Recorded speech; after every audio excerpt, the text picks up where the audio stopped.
This is the main Ukrainian defense that's left in Donetsk. This is it right here. Kramatorsk, Slavyansk, and Konstantinovka. Those are the three big Ukrainian defensive positions. And they've also done this mostly over the past few months. The Ukrainian front line is collapsing, and nothing's really stopping them. They're moving through each city. Some of these are big cities with relative ease. The Ukrainians are running out of men. Russia's not going to stop until they either surrender or lose these positions via the Russian advances. The other big problem is that Zelensky is constitutionally in Ukraine not the elected leader. So Russia's worry over signing a deal with Zelensky is not just that he's a bad guy. It's that, well, if he's violating the Ukrainian constitution by staying in office past his term, and we sign a deal with him, and we say that means the conflict is over because he signed a deal we like, what's going to stop the next U.S. administration from coming in and saying, well, Zelensky was technically not the leader, so that agreement is all null and void, and we are going to recontinue this effort. Well, let me ask you this. If you were an advisor for Trump, or if you were Trump, what would be the bullet points that you would put to end this conflict tomorrow? So this is the current situation as it stands in the Russia-Ukraine conflict. This in red, obviously, is... We might need you to translate some of those words, though. Yeah, this is red. So this is Russian territory. And just to show you, I have been... So this is Zaporozhye right here, the city of Zaporozhye. Okay. And there's a big nuclear power plant over in Ernogadar, which is like right here, I think. They don't have all the cities on this, but... I'm assuming that's a civilian nuclear plant for energy? Yeah. Okay. Anyways, but you get the big picture. Okay, so look at this. So basically, Ukraine is really screwed because everything behind these lines is... There's no defenses whatsoever. So you look at Odessa down here. I don't know if you can see that. How I well can. You can. Right there, yeah. That's Odessa? Okay, yep. So the Russians, a lot of people say the Russians want to go until this point right here. And it's kind of hard to imagine given how the conflict has gone thus far. But like if they were to get past Kherson, which is this city over here, a little bit further over. I just want to see what it looks like when I do that. Okay, yeah, you can see it. If they were to get past Kherson, there are no defenses really past Nikolaev, this city right here, and then all the way to Odessa basically would be the Russian military just walking in. Gotcha. The Russians are making huge advances in this direction right now. This is the main direction that they're moving in. Okay. So like in early November, they were like all the way back here. And they've moved this much in just about a month and a half, which doesn't seem like a lot, but these are very densely populated cities. There's a big city called Huliopole over here, and they are just completely moving through all of it. And the Ukrainians don't have much defenses there. They have a bunch of the guys that they're sending off of the streets in Kiev and Lviv and different places. They're just sending them up with no training. They're actually doing training on the front line now in Ukraine, which goes to show how bad it is. And the Russians are looking to move towards Zaporozhye, this city, and to Dnipro right here, which is on the Dnipro River.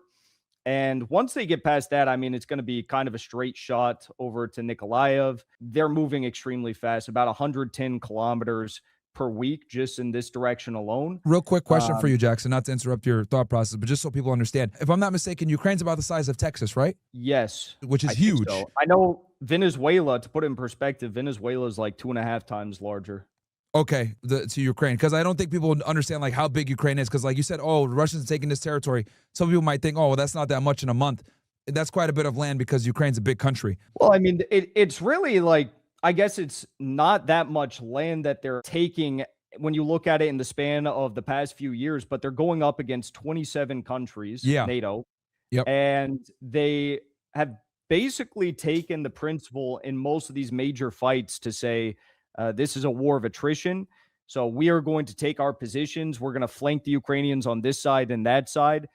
And it's dark, but, you know, so long as Ukraine is throwing men and Russia's in stable positions, they're going to try to weaken the size of the Ukrainian military as much as possible through that. YouTube gets a little bit censorious when you talk about the Russian military strategy, but that you can understand what I'm saying. Yeah, I have a question for you. So these areas that you mentioned here, down, that area, and then pushing it towards Odessa, from a strategic perspective, why does this land in particular for wheat? Are there military structures there that were set up that they want to disable? What is like the strategic reasoning for these particular cities in this particular area from a Russia perspective? Well, this is all technically part of historic Novorossiya. So historically, Russia views it as part of their territory. And Okay. these are all ethnic Russian regions. So Odessa Okay. is historically, it's a very important city to Russia. Lots of ethnic Russians there, majority ethnic Russian speakers. Strategically, it landlocks Ukraine. That's important. Yep. It also protects Crimea Yep. from any sort of naval drones being launched towards Crimea Yep. in a sizable manner, which right now that is happening. I had a friend there last week, and there was a bunch of attacks on Crimea. Does Ukraine have like an actual navy, like, or is it NATO forces that are potentially shooting these missiles down over at Crimea? Like, who's? They have naval drones that they use. Okay, gotcha. Okay. So they have naval drones, and they have a bunch of naval mines that they've also used to a lesser effect recently. But the other main thing is it connects Russia with Transnistria. Now, Transnistria is part of Moldova, but it's like a slightly independent region of Moldova. Or the largest weapons cache in all of Europe is in Transnistria.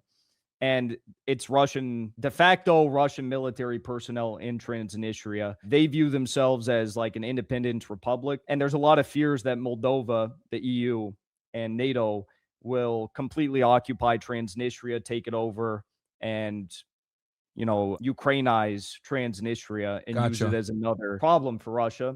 Anyways, looking further up here, though, this is the main Ukrainian defense that's left in Donetsk. Okay. Trump said that there's about 18% of the Donetsk Republic that remains in Ukrainian hands. This is it right here. Kramatorsk, Slavyansk, and Konstantinovka. Those are the three big Ukrainian defensive positions. And you can see what Russia's doing. And they've also done this mostly over the past few months. The Ukrainian front line is collapsing. They are moving from the south. This is Kupiansk over here, the big Kupiansk battle you've probably heard of. Yeah, is this the region where most of the fighting is happening? Because I've heard these names before when listening to commentators that are like deeply entrenched in this warfare. They've mentioned these areas in particular. Is this where most of the fighting has been going on pretty much? Yeah. Okay. And the entirety of the conflict, everyone knew that Kramatorsk and Slavyansk, this salient, was going to be the main battlefield, the biggest battle in Donetsk. But the Russians, what they're doing is they're doing a semi-encirclement. So they've captured pretty much all of this territory I'm circling in the last few months. Okay. They encircled that completely. Lots of Ukrainians were left behind and surrendered. And what they're doing is forming a semi-encirclement from the south, and from the north. They are probably going to move. You can see my cursor. They're probably going to move all the way across there. This is the Donets River. They're probably going to move like over here towards Izium and try to do a semi-encirclement of this main salient. And nothing's really stopping them. They're moving through each city. Some of these are big cities with relative ease. The Ukrainians are running out of men. Real quick, that location, we talked about the other places down with obviously securing the waterways and landlocking the Ukrainians. This area in particular, what's their strategic purposes here? Wheat, resources, culture. What's the main reason for securing that location? Why so much fighting been there in particular? Well, this is where it all began. In 2014, the conflict that erupted, the fighting started in Slavyansk. That's where it all began. With the Maidan revolution. Maidan was in Kiev, the revolution, and then the coup really, and then people got upset. They said, we want to become independent. And the first time in which these people in Donetsk had to defend themselves against the Ukrainian regime and the Nazis that started attacking them was in Slavyansk. So that was the first battle. And now, over the past 8 years, it's become the most well defended by the Ukrainians. I mean, the amount of defenses they have in this, it is going to be a massive, massive battle. It's not going to be easy. Now, why are the Ukrainians fighting so hard for that region if it's mostly ethnic Russians? Is there a particular reason why they're fighting so hard to preserve that when a lot of these people are ethnic Russians? Because NATO told them to. Lindsey Graham told, it's really is as simple as that. Yeah. The idea is to weaken Russia. And how do you weaken them? By drawing them. This was what they always said: draw them into a war and try to weaken them. Weaken their morale in their own country and weaken their military that will try to liberate these people here. Fair enough. So it's Western influence mostly. It's not even really in Ukraine's interest to even fight for that region anymore. Exactly. I mean, it's a suicide mission. Yeah. Really is what it is. But you see these big 1, 2, 3, 4, these big areas that are circled here, most of which are in red. Yeah. Those are the constitutionally recognize new republics of the Russian Federation. So Russia's not going to stop until they either surrender or lose these positions via the Russian advances. The Russians will not stop until they somehow get this. So this these whole blue area, places, these 3 blue areas that you're showing us here, the yes, conflict's not going to end until they have those 3? yes, and again, some people think that it'll go all the way towards Odessa, even past this. Do you agree with Odessa that? is not constitutionally part of Russia. Neither is Nikolaev. Do you think they're going to push it all the way to Odessa, or what do you think? I do. I You think do. so? I mean, unless Zelensky comes to his senses and says he's going to negotiate, Yeah. but I don't see him doing that. You see Lugansk, the top one is Lugansk. This is already completely taken by Russia. Yeah. So this one's, they already got that. The last interesting point, though, is in the north. This region up here could be very interesting. This is the Kharkov region. It used to mostly be under Russian control. The Russians lost a lot of it during the 2022 counteroffensive led by Ukraine. And again, that was some of that was upon the goodwill of the Russians to remove themselves from certain strategic locations. And now the Russian plan, in all likelihood, is to take large swaths of this northern region. This little city is called Kharkov, but the main administrative city for the Kharkov region is on the Oskol River, which the Russians have already taken that city. They control the administrative city for the Kharkov region, but not the Kharkov region in its entirety. And, well, I mean, we'll see what happens. So I have 2 questions here. Number 1, at what point do you think Russia will say, you know what, we're good? Or are they just going to keep going all the way to Kiev? And then the second thing I was going to ask was, what can Trump do to end this thing? Or is it even possible to end it at this point? The easiest way to end it would be to tell Russia, we're going to give you all the territory here in blue. So these 4 territories, Ukraine will surrender. Ukraine will. I see 3. Where's the 4th one? I see the one up top, middle. 1, 2, 3, and then. Okay. Zaporozhye is 4. Gotcha. Okay. So if they gave those 4, that would end the conflict, you think, at this point? If Trump was to Actually, this is Kherson, my mistake. Okay. So you think if Trump came to the table and said, hey, look, you guys, because from what I understand, please correct me if I'm wrong on this, Trump wanted to freeze the lines as they currently stay, which I'm assuming is the red, right? But that's not enough for Russia, right? That's not going to happen. Okay. So, I mean, right now, this is the capital city, Donetsk, in the Donetsk Republic, which is the most important one. Ukraine still has this very important salient up here. Each and every day, they're launching missiles at Donetsk still. Gotcha. It's not secure. Okay. At all. So it's not just about taking it, it's about securing it. So for the war, I guess, being realistic here, because everyone looked at the last peace plan that Trump put together. I think it was like a 28-point plan. Everyone laughed at it. They said there's no way Putin's going to agree to it. And I do remember in almost every single peace plan that Trump puts forward to the Russians, he always says, we're going to freeze the lines where they're at, which I'm assuming it's something very similar to what we're seeing here. But you're saying they're not going to stop until they get these 4 regions. Definitely not. Okay. No. It could happen through surrender, though. That is a possibility. Constitutionally, it's a part of Russia. Legally, they cannot stop in their eyes until they get that. The other big problem is that Zelensky is constitutionally in Ukraine not the elected leader. So Russia's worry over signing a deal with Zelensky is not just that he's a bad guy. It's that, well, if he's violating the Ukrainian constitution by staying in office past his term, and we sign a deal with him, and we say that means the conflict is over because he signed a deal we like, what's going to stop the next U.S. administration from coming in and saying, well, Zelensky was technically not the leader, so that agreement is all null and void, and we are going to recontinue this effort? Yeah. Well, let me ask you this. Let's pretend that you're Donald Trump or one of Donald Trump's close advisors, right? That would be the expert in this thing. What would the bullet point plan need to be to end this war? Because I don't think enough Americans understand what's going on here, which is why I really appreciate you going through the map and going detailed, like this is what they want, etc. The strategic value, really appreciate that. But if you were an advisor for Trump, or if you were Trump, what would be the bullet points that you would put to end this conflict tomorrow, if possible? All the land I showed you in those 4 areas, Lugansk, Donetsk, Zaporozhye, Kherson, has to go to Russia. Russia will have the ability to prosecute who they view as Ukrainian war criminals that were responsible for crimes against humanity. And there would be military tribunals. That's already been something that the Russian Foreign Ministry has said that needs to be included in a deal. The seized Russian assets or the frozen Russian assets cannot be seized. There's the money, right, that we have, that we're holding, their money, yeah. 300 billion in frozen Russian assets. The EU wants to seize it through Belgium and give it to Ukraine. That can't happen. Yeah. And I don't think the Belgians definitely really don't want that because of the legal implications and the economic implications. What else needs to happen? There needs to be a new European security framework. That's been the thing that Putin has been stressing since he gave that speech in 2007 before all those Western leaders. Yeah. They need to figure that out. Now, I don't know if that can be, that's not going to be something included in the negotiations. That's something that would have to be done after the fact, but that should be some clause in there should be, we agree to this rough outline maybe, or we agree to discussing this in the future. And Ukraine, I mean, if they really wanted to end it quickly, they would just simply say that Zelensky's no longer the leader. The leader of the Ukrainian parliament, the Verkhovna Rada, is now the leader. He's going to sign the deal because it's legally binding for the Ukrainian constitution.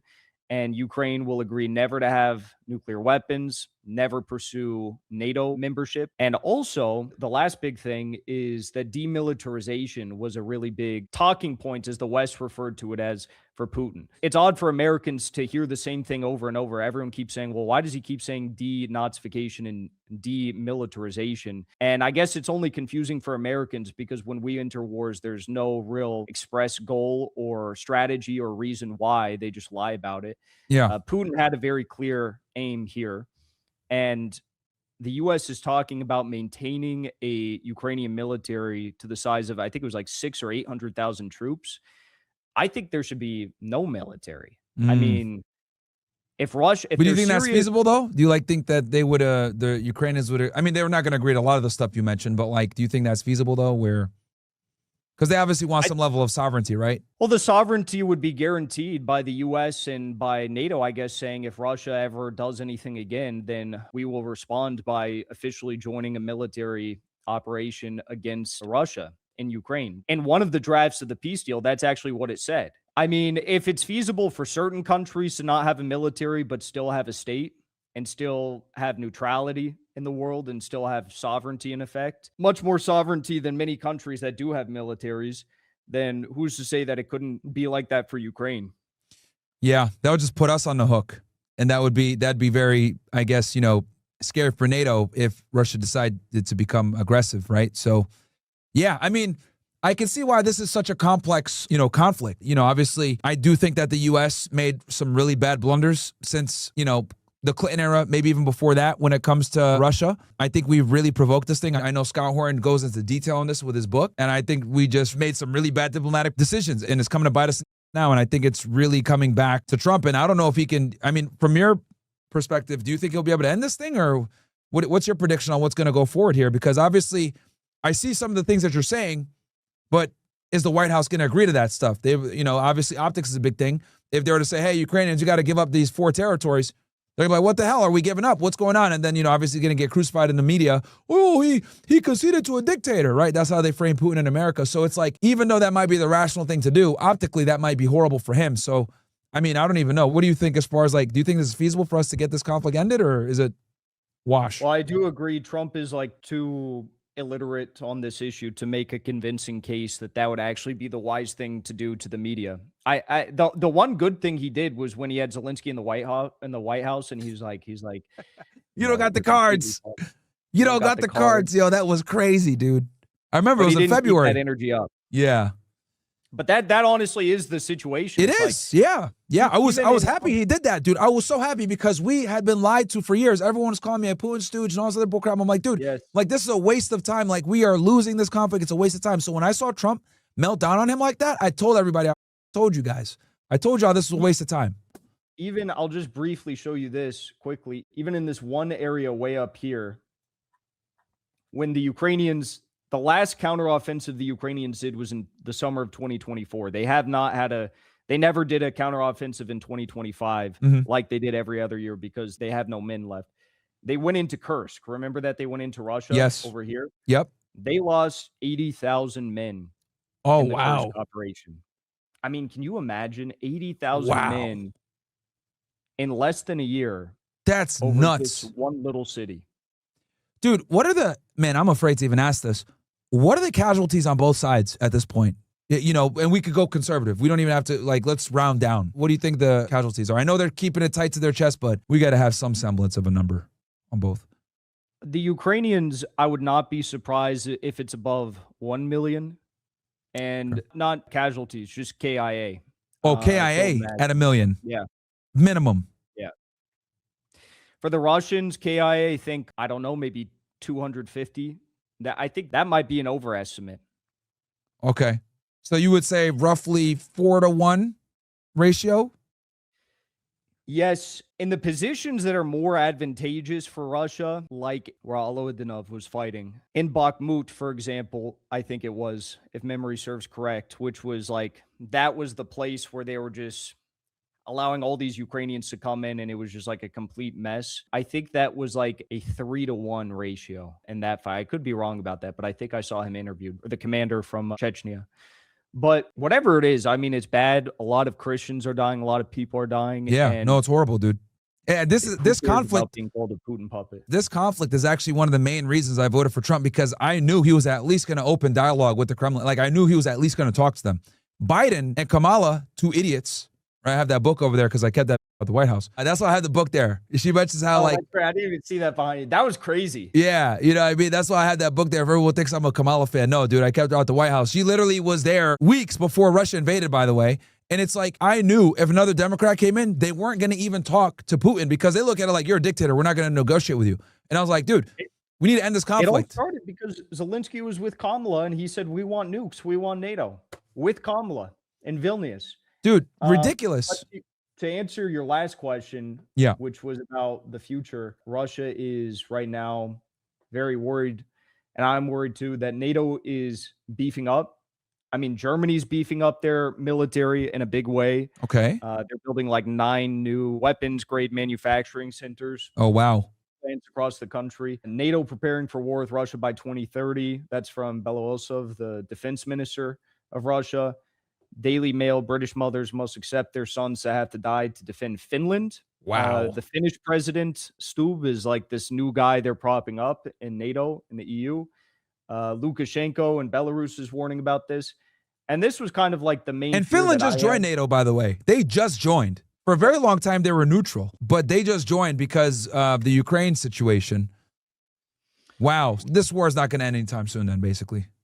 Well, my main fear when Trump got elected surrounding this was that somehow or another, the Ukrainians, the EU, and the Brits were going to be, and the deep state in the US was going to be able to drag Trump along, bullshit him enough to the point where Trump's term in office is over. Hopefully they can get another deep state sympathetic person in power and at least another anti-Russia person in power. Yep. And then just start it all up again and take the next 4 years to prepare for that. And that's kind of what looks like we are witnessing. And, you know, these guys are making money hand over fist. These defense contractors, like all the people that are involved in NATO, these guys are all making a bunch of money with this conflict, man. And they're looking at it like, oh, Americans aren't dying. Who cares? Which explains why they're fighting in regions that they're not going to win. Like you're saying, like with Lindsey Graham and stuff like that. And yeah, you know, pretty much we're going to see this thing keep going until 2030 is what you're predicting potentially. I think we could. I think we really could. When does he get out? 2028. Yeah. It's like midterms are already right around the corner. Russia, and both are stupid. So I don't know. I'm really worried about it. And, you know, things could even escalate under Trump. Trump at one point was threatening to send nuclear capable missiles to Ukraine. That was not too long ago. So that's not out of the question either. You never know. Man. Yeah. It's not good, dude. It's not good. I'm happy that he's at least talking to Putin because we know Biden and another Democrat probably wouldn't even do that. But yeah, this is very scary stuff because people forget Russia's a very powerful country. Like they have nuclear weapons. Like, oh, yeah. Like what are people like? They can destroy us. Like I don't think people understand like how much of a problem this really is. Like they literally have missiles pointed at all of our major cities. Okay. The last thing I'll say is we can wrap up here. The last thing, they have the Budavestnik missile, this new missile that they released and tested successfully. It's like a smart missile, first of all, so it can evade any air defense system across the world. If Iranian air defenses can evade Iron Dome, this one can evade everything, whatever the U.S. And we don't even have Iron Dome. Yeah. We don't even have air defense. And they can fire it up, launch it in the sky. It can go in any weather condition, any elevation. It has a like a small modular nuclear engine, which is new technology that the Russians developed that the U.S. doesn't have. The U.S. doesn't even have hypersonic Yeah, we don't even missiles. have no one bro, I was going to say, we don't even have hypersonic missiles, bro. I don't think Americans know that. Iranians have it. The North Koreans have Chinese it. have the it. Russians have it. Chinese have it. Iran has it, but the U.S. has not developed the metal alloy needed for it. It keeps failing when they do these tests. But they can launch this Budovesnik missile up in the air, and it's called the Stormbringer. That's what it translates to. Because it has this nuclear engine and it's a nuclear-capable missile, it can fly in the air anywhere in the world for, I think, about up to like 4 or 5 months. That's the official line of 4 or 5 months. And at any point in the duration of that 4 to 5 months, they can click a button and literally hit anywhere. So they don't need fighter jets to be flying over the U.S. anymore. They don't need, submarines, nuclear submarines near the U.S. waters anymore. They can just press a button, and at any point in time, even if everything was wiped out in Russia, it's like a contingency plan. They launch it up before the nukes hit, and 4 months later, it lands in. And they have a dead hand system too. They literally have a dead hand system where if we were to nuke them, they have things in the ground that would detect that and literally launch everything, and we'd all die. And I don't think people understand like how serious this conflict is, man. That's a big reason why I voted for Trump, was to end this war. And we're seeing that it's tough even for him, man.